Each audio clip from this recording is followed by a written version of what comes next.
Welcome back. CM Ramesh వ్యాఖ్యలపై బండి సంజయ్ స్పందించారు. BRS పూర్తిగా అవినీతిలో కూరుకుపోయిందన్నారు. పార్టీ నడిపే పరిస్థితి లేకనే బీజేపీలో విలీనం చేస్తా అన్నారు. కేసీఆర్ ను సీఎం రమేష్ ఆర్థిక సాయం చేశారని, విలీన వారసత్వ రాజకీయాలకు మేము వ్యతిరేకమన్నారు. సీఎం రమేష్ ను తీసుకొస్తా సవాల్పై చర్చకు కేటీఆర్ సిద్ధమా అని ప్రశ్నించారు. కేటీఆర్ టైం డేట్ ప్రకటించాలని, సీఎం రమేష్ వ్యాఖ్యలతో రేవంత్ రెడ్డికి సంబంధం లేదని, కేటీఆర్ సీఎం ను వాడు వీడు అనడం కరెక్ట్ కాదన్నాడు.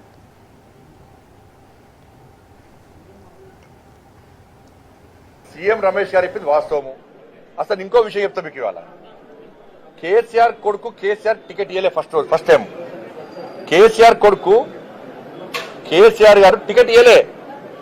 అక్కడ సుధాకర్ గారు పోటీ చేస్తే ఇదే కేసీఆర్ కొడుకు పోయి సీఎం రమేష్ గారు కలిసి మన పార్లమెంట్ కలిసినప్పుడు ఇప్పుడు సీఎం రమేష్ గారికి చెప్తే సీఎం రమేష్ గారు వచ్చి కేసీఆర్ కలిసారు.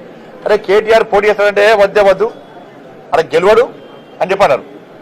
అక్కడ కేకే మహేందర్ గారు గెలుస్తారు, ఈయన గెలవడు అన్నారు. గెలవడు అన్న కేసీఆర్ సీఎం రమేష్ గారు ఎట్లా ఒప్పించారు, కేసీఆర్ గారు ఒప్పించి సుధాకర్ గారు డ్రాప్ చేయించారు. అప్పుడు పరిస్థితి ఏంది? కేసీఆర్ పరిస్థితి, కేసీఆర్ కొడుకు పరిస్థితి 3 తల షర్టు, రబ్బర్ చెప్పులు, ఆ ఫోటో చూసినాం అయితే అది. అప్పుడు సీఎం రమేష్ గారే ఆర్థిక సాయం చేసిండు. సీఎం రమేష్ గారే ఈ కేసీఆర్ కొడుకు ఆర్థిక సాయం చేసిండు.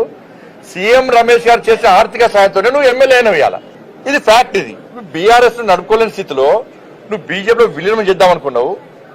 నరేంద్ర మోడీ గారు నిజామాబాద్ సభ వేదికగా క్లారిటీ ఇచ్చిండు. కేసీఆర్ గారు నాకు వచ్చిండు, నాకు ఆరోగ్యం బాగలేదు, నా కొడుకును ముఖ్యమంత్రి చేస్తా అని చెప్పన్నాడు. నేను క్లియర్ గా మాది వారసత్వ రాజకీయాలకు మేము వ్యతిరేకం. వీళ్ళకి బీఆర్ఎస్ పార్టీ ఏంది? ఎవరి పార్టీ బీఆర్ఎస్?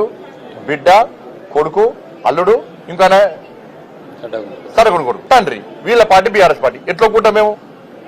దేశంలో కాంగ్రెస్ పార్టీ యొక్క వారసత్వ రాజకీయాల వ్యతిరేకంగా మేము ఫైట్ చేస్తున్నాం. మేము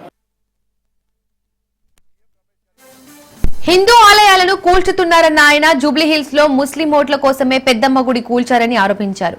హిందువులంతా ఓటు బ్యాంకుగా మారాలన్నారు. బీసీలకు 5%, ముస్లింలకు 10% రిజర్వేషన్ ఇచ్చారని, కామారెడ్డిలో ఇచ్చిన బీసీ డిక్లరేషన్ పై మాట తప్పారన్నారు. ఇది బీసీ డిక్లరేషన్ కాదు, ముస్లిం డిక్లరేషన్ అన్నారు. బీసీ డిక్లరేషన్ ఖచ్చితంగా అడ్డుకుంటామన్న సంజయ్, రాహుల్ గాంధీ కన్వర్టెడ్ క్రిస్టియనా, ముస్లిమా, హిందువా అని ప్రశ్నించారు.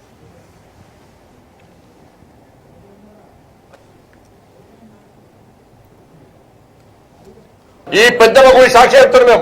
మేము 80% హిందువుల ఓటు బ్యాంక్ మార్చాం. కాంగ్రెస్ పార్టీ పెద్దమ్మ గుడి కూల్స్తే ఏ విధంగా గుణపాఠం హిందూ సమాజం చెప్తుందో వాళ్ళ చూపడానికి హిందూ సమాజం సిద్ధంగా ఉంది. కాబట్టి రాష్ట్ర ప్రభుత్వం డిమాండ్ చేస్తున్నాను నేను. ఇది మంచి పద్ధతి కాదు.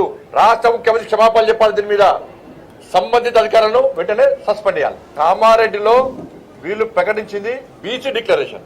వాళ్ళ జరుగుతున్నది ఏంటి? బీసీలకు 5% మాత్రమే ఇచ్చారు, ముస్లింలకు 10% ఇచ్చారు. బీసీలకు 5% ఇచ్చారు. అది కూడా 5% కాదన్న. అంతకుముందే 34% ఉండే స్థానిక ఎన్నికల్లో స్థానిక సంస్థల రిజర్వేషన్ 34% ఉంటే 32% చేసారు. ఇప్పుడు మళ్ళా ఇంకా 2% తగ్గించారు. సరే, వాళ్ళు చెప్పేదాని ప్రకారము బీసీలకు ఇచ్చింది 5%, ముస్లింలకు ఇచ్చింది 10%. దీన్ని ముస్లిం డిక్లరేషన్ అంటారా, బీసీ డిక్లరేషన్ అంటారా చెప్పండి. ఈ తెలంగాణ రాష్ట్రంలోని హిందువులను, బీసీలను దగా చేసింది, మోసం చేసింది. మీరు ఇప్పుడు ఇచ్చేది ముస్లిం డిక్లరేషన్, బీసీ డిక్లరేషన్ కాదు మీరు అమలు చేసేది. మీరు కామారెడ్డిలో ఆ రోజే మేము ముస్లింలకు 10% రిజర్వేషన్ ఇస్తామని చెప్పి కేవలం హిందువులైన బీసీలకు 5% ఇస్తారంటే ఒక్క సీట్ రాకపోతుండే, మీకు ఒక్కరికి వెళ్ళకపోతుండే. మీరు అమలు చేసేది ముస్లిం డిక్లరేషన్. బీసీల బూచి పేరుతో ముస్లింలకు న్యాయం చేస్తారు, ముస్లింలకు రిజర్వేషన్ ఇచ్చే ప్రయత్నం చేస్తారు, బీసీలకు అన్యాయం చేస్తారు. సిగ్గు లేకుండా కొన్ని బీసీ సంఘాలు వాళ్ళు ఏ ప్రభుత్వం ఉంటే ప్రభుత్వం కొమ్ము కాస్తారు. ఈ పెద్ద